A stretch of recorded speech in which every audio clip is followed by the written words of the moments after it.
नमस्कार मित्रांनो.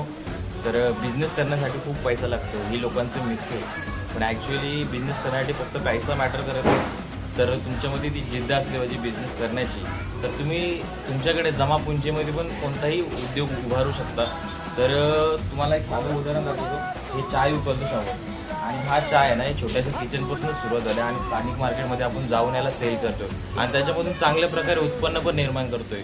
तर मला ह्याच व्हिडिओच्या माध्यमातून सांगायचं आहे की तुमच्याकडे जे पण पैसे असतील ना, हेच नाही म्हणत की तुम्ही चहाचाच बिझनेस करा, कोणताही बिझनेस करा, विकायला शिका किंवा सर्व्हिस द्यायला शिका. आणि जे पैसे असतील तुमच्याकडे असेल त्याच्यामध्ये कोणता बिझनेस आपल्याला स्टार्ट करता येईल किंवा कोणती वस्तू आपल्याला विकता येईल, तर हे विचार करा. तर असा विचार करू नका बिझनेस करायला खूप पैसे लागतात. तर पैसे लागत नाही, हिंमत लागते, काहीतरी करण्याची जिद्द लागते आणि सातत्य लागतं. जर ते या गोष्टी तुमच्याकडे असतील तर बिझनेसमध्ये उतरा बिंदास मित्रांनो, तुम्हाला नक्की सक्सेस भेटेल आणि सातत्य ठेवा.